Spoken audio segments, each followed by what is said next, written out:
dari Swallow yang sepertinya benar-benar kayak lagi panas banget. Tapi ingat, menurutku jangan overheating. Benar. Jangan sampai overheating karena jatuhnya kalau overheating akan ada gerakan-gerakan tambahan yang dibutuhkan oleh tim. Yes. Oke, tapi ya kita lihat bagaimana Swallow dengan debut Luoi-nya setelah di season 9 terakhir kita lihat yang digunakan oleh Udil. Berimpact luar biasa dan membawa asa untuk Rebellion. Mungkin bisa kali ini memecahkan curse atas Onyx. Tapi kalau ngomongin curse atas Onyx ya, ketika memang nantinya akan menangkan pertandingan lawan Onyx, mungkin ada satu hal yang pengen aku bahas. Tapi sebelum itu kita ke highlight dulu. Dimana ketika kita berbicara highlight, kita berbicara soal team fight besar yang selalu diunggulkan dari kubu Rebellion. Ketika kita berbicara soal Luoi teleportation di level yang keempat. Dan gak cuma sekali Lim, ini berkali-kali loh. Lihat, referensinya beda-beda. Awalnya Swallow Vincent. Di bagian top lane kita melihat beda lagi nih. Ada Swallow, Auditizi, dan Vincent. Nambah lagi nih membernya, ya kan? Terus ketika di bagian dari objektif cuma berdua sama Kars doang.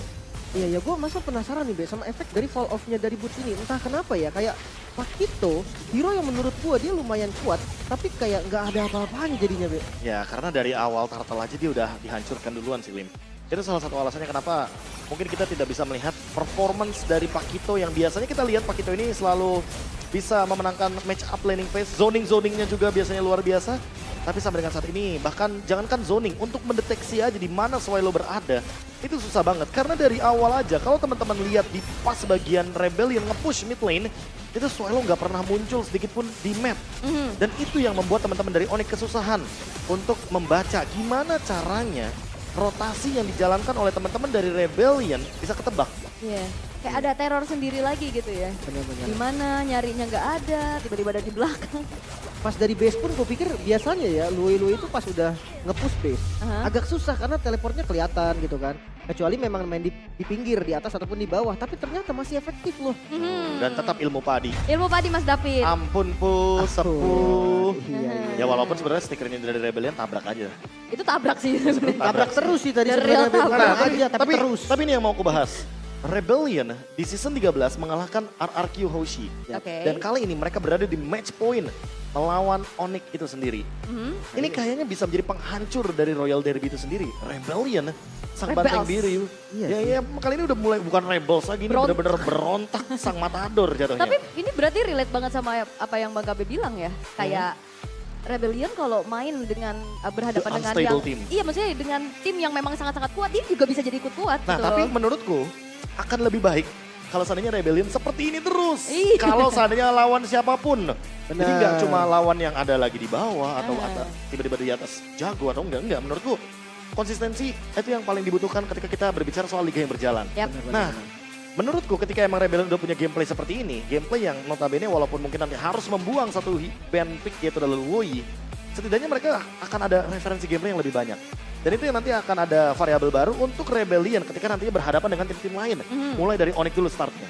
Mungkin contohnya kayak kemarin EVOS alfanya ya gitu ya. Contohnya kayak gitu. Iya, Atau Alter Ego referensinya. Alter Ego itu kemarin sempat bawain Ruby Gold Lane lawan Onyx. Dan memang tidak berhasil. Kalau berhasil, aku yakin itu Ruby Gold Lane bakal dipakai terus sama Alter Ego. Benar. Karena Onyx lagi dan lagi. Dan bisa jadi ini bakal jadi satu power hero yang akan di last pick. Kalau teman-teman dari Rebellion. Loh, ini Rich Bentar, Guy bentar by nih, bentar UBS nih. Gold ini loh. Gua agak bingung nih jujur nih sedikit Loh. nih. Rich Guy by UBS Gold-nya Kairi. Nah tapi lagi dan lagi berarti harus dipertanyakan bagaimana pattern farming sendirian. Dan itu Iya. yang menandakan kenapa Kairi selalu terpick off di lini depan. Cuman 10.000 gold tadi kalau nggak salah lihat gue Be. Iya, Perbedaannya. 10.000 gold perbedaan. Berarti cuma Kairi yang paling memiliki uang. Ya. Kalau menurutku cewek emang gak dapetin ruang aja sih Lim. Karena berarti kan yang kita lihat yang dipatahkan dari awal oleh teman-teman dari Rebellion adalah XP lane, gold lane, XP lane lagi, gold lane lagi. Baru Jadi, jungle dari baru belakang. jungle terakhir. Benar-benar. Tapi jangan lupakan juga retribution dari Vincent yang lagi wangi-wanginya juga nih. Wangi banget. Pacar ke cewek. Karena jawabannya heptasis sih. Kalau misalkan kita melihat dari awal. Dan ini dia player of the game yang jatuh ke tangan dari cewek dengan 9 point kill, 0 death, dan 7 assist. Jadi jatuhnya dengan Rapture juga. Alasan kenapa dari heptasis, lalu ada Hunter Strike dan juga Maleficnya bisa efisien. Sehingga walaupun ada Cici di depan sana, Cicinya udah pasti bakal rontok secara armornya. Karena kita tahu sendiri, efisiensi dari penggunaan Beatrix ini bermain di penetration. Yap. Dengan DPS yang tinggi. Dan main area of effect banget sih dari Onyx ini. Ya lumayan setuju juga. Tapi ya 3 penet memang ini jadi jawaban sih untuk nerfnya Beatrix di terakhir kalinya. So ini dia untuk replaynya, kita bahas sedikit dari highlightnya. Mungkin di awal gue ngeliat masih ngelawan sebenarnya Be. Tapi tiba-tiba kayak setelah turtle dan trade-nya nggak bagus, itu langsung hilang tempo. Iya, apalagi kalau kita melihat dari segi poin killnya ya. Ini poin killnya cuma ditukarkan dengan boots, tapi pertukarannya itu udah kayak jadi 4-1, 2-1. Terus tiba-tiba kita ada di era 7-1 kill. Jadi kayak pertukaran poin killnya benar-benar nggak adil sama sekali bagi teman-teman dari Rebellion. Ketika mereka lagi dan lagi selalu mendapatkan pundi-pundi objektif yang sepadan gitu loh. 3 turtle, perfect turtle. Tapi bayangin, perfect turtle aja Onyx masih mampu gitu loh untuk menangin tim fight besarnya. Dan Moai beberapa kali dia membuka Zaman Force tapi dia diusir jauh dari area Zaman Force-nya. Sehingga efisiensi dari Chrono Dash nggak bakal berjalan dengan apa yang harusnya dia mungkin memiliki dari power Harit. Dan entah kenapa kalau kita melihat dari game pertama tuh Rebellion berani menekan dari early game karena memang mereka mendapatkan turtle objektif itu yang pertama dan mereka menang point kill. Tapi di game yang kedua mereka tidak mendapatkan point kill tersebut sehingga lagi dan lagi poin objektifnya wasted, percuma untuk didapatkan. Ya kelihatan banget ya. Bahkan untuk close game-nya pun gak buru-buru Be. Ini sebenarnya kalau mau fokus objektif aja cuek ceweknya dapat sih kayaknya. Dapat.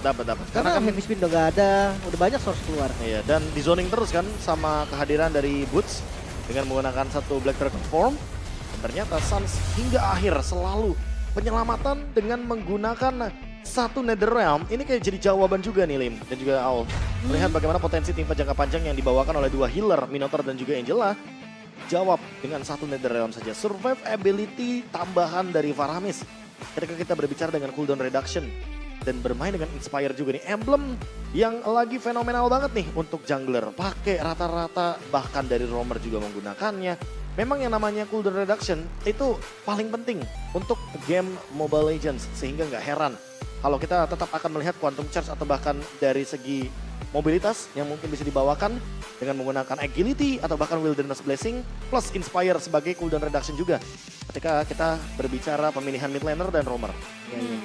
Movement speed intinya ya. Movement speed yang sangat-sangat penting juga. Tapi kalau Fredrina Kairi masih pakai Trill nih, dia nggak pakai Inspire ya. Nggak pakai Inspire ya. Berbeda dengan beberapa mungkin Fredrin yang kita lihat. Salah satunya Fredrin dari Gugun contohnya yang membawakan Inspire. Jadi dia lebih sering juga nih untuk bermain dengan Taunt dan Energy Eruption. Tapi kalau kita lihat dari item, ya dia tadi. Pertanyaan terbesar kita muncul ketika Flask of the Oasis dijadikan item pertama dari Auditizi ini. Yang terkadang perlu kita ulik lebih nih Aul. Atau jangan-jangan ada sebuah miskomunikasi yang terjadi ya. Mungkin Swallow tujuannya mau flipping time dulu. Biar dia lebih sering gitu loh untuk join team fight dengan menggunakan Heartguard. Flask of the Oasis-nya itu memang dibiarkan ke Auditizi agar nantinya pasif dari efek Flask of the Oasis ini bisa dimaksimalkan ketika tim fight besar karena Minotaur heal-nya juga area. Iya. Tapi kita lihat juga gimana Keyboy 100% kill participation loh. Wah, ini Semuanya sumbang si Keyboy karena dari tadi ya pede banget mau makan-makan depannya yang kita tahu tadi Minotaur aja nggak ada item defense ya. Tapi Ritkai by UBS Gold dengan 867 gold per menit jatuh kepada cewek. ya, tapi tadi ada satu gameplay yang menarik sih dari Keyboy. Dia bener-bener hiding in the bush. Lama banget, hampir sekitaran 40 detik dia bener-bener nahan di situ. Pushnya di situ terus Dan lagi. di situ terus, itu bush yang dekat sama satu turtle juga, dekat river juga. Tapi menurutku kayak ini template gameplay yang padahal Keyboy butuh level 4, tapi dia nggak nge-clear mid-nya. Yang padahal notabene di situ dia butuh banget Divine Judgment untuk bisa membatalkan Vincent dari perebutan Retribution. Iya, yang menarik banget ya. Tapi gue ngeliat juga nih kalau dari Keyboy beberapa kali sempat kejedot juga dia sama heavy spin. Jadi flicker ke depan niatnya mau narik si Vincent, Itu dia. terbuka juga akhirnya. Yap, dan kita akan melihat untuk player of the match jatuh kepada Kars. Horse. Walaupun memang KDA-nya 1-1-1 ya. Ya tapi Tapi lagi dan lagi kita berbicara soal bagaimana konsistensi dia dari game yang pertama dia menggunakan lapu-lapu. Iya, itu Di dia. game yang kedua walaupun mungkin tidak begitu efisien tapi ternyata cicinya damage deal-nya. Ini 2 kali lipat dibandingkan dengan Boots. Ya lumayan setuju banget di game pertama dan di game ketiga lebih tepatnya ya. Memang Iya. sangat-sangat beraksi dan targetingnya tuh nggak ragu. Di game pertama tadi lapunya berani makan depan. Yap. Dan ini memang tipikal yang cocok sih sebenarnya hero-nya sama Kars juga. Ya dan ditambah dengan bagaimana dia melakukan split push yang benar-benar sangat on point sekali sehingga memang objektif dari permainan Mobile Legends Bang Bang base itu tidak boleh dilupakan. Sekalipun kita bermain dengan mungkin sangat-sangat flawless, sangat-sangat disiplin permainannya, dapetin Lord, dapetin banyak sekali turtle, tapi apalah daya kalau base turret dihancurkan. Iya, ya tim sekuat Onyx loh. kena split push. Yang notabene jarang banget Onyx kena split push. Iya kan? Awareness dan comms dari mereka yang sepertinya perlu diperbaiki nih Lim. Kalau kita melihat dari highlight, ya teman-teman dari Onyx sangat-sangat mengungguli di game yang ketiga kali ini. Bahkan beberapa kali ya diversion yang dilakukan sama teman-teman dari Rebellion itu nggak se-efficient di game yang pertama. Elemen of surprise yang dibawakan itu tidak semeledak di game yang pertama dibandingkan dengan game yang ketiga kali ini. Nah ini dia salah satunya.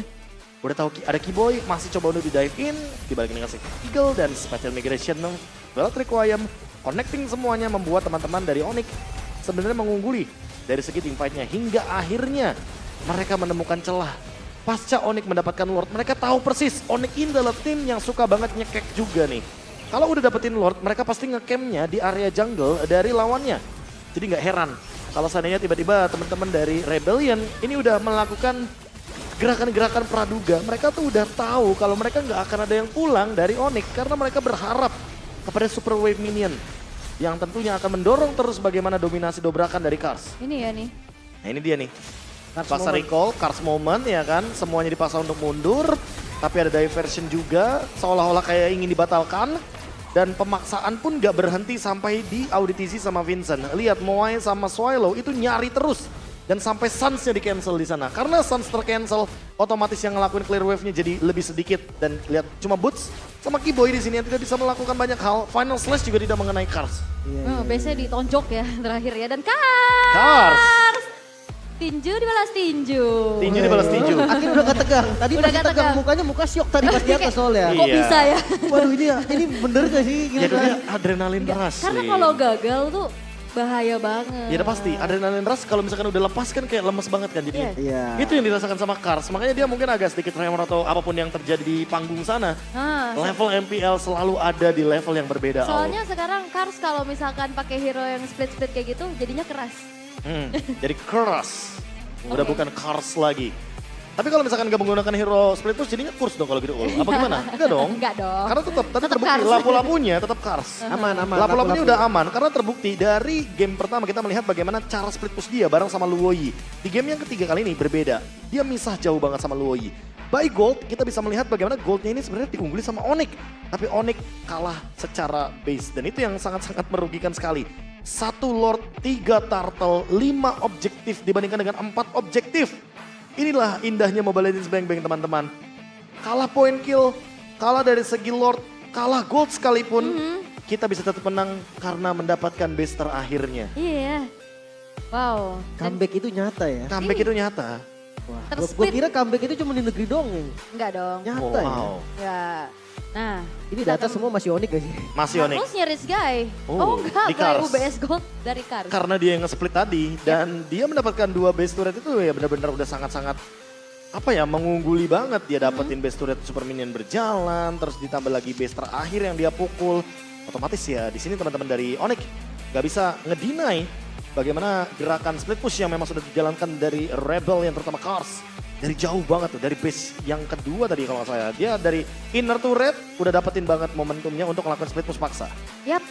Tapi ini aku penasaran seperti apa call-nya ya. Dan kita akan mendengarkan seperti apa komunikasinya. Ini dia Golden Moment by UBS. Let's go. Kalau mau main di bawah sih Kars. Iya, Retri ya. Nova no spell ya. Oke. Ada melek ya, boleh defend. Iya defend-nya. Nova no Bisa spell. kok, bisa. Oke. Tenang. Gue bisa dapat bawah guys, aman. Ini Arnold ada boots, spell ya? boots kayaknya ada Gua lihat spell ya. Ya. Ada. Mau coba nggak kasih balik gak? Bisa gue ini. Ayo sih, Ayo kasih gas ya, ayo gas ya. Jangan terlalu maksa ya. Bisain nggak Kars? Bisain nggak? Dia Bisa, lima bisa, sih. bisa, bisa. Jangan kasih balik ya guys. Lagi, kejar. Lagi, ikutin. Bisain kok. Kejar. Ikutin. Santai. Kasih main. Santai. Ada wave masuk lagi ya.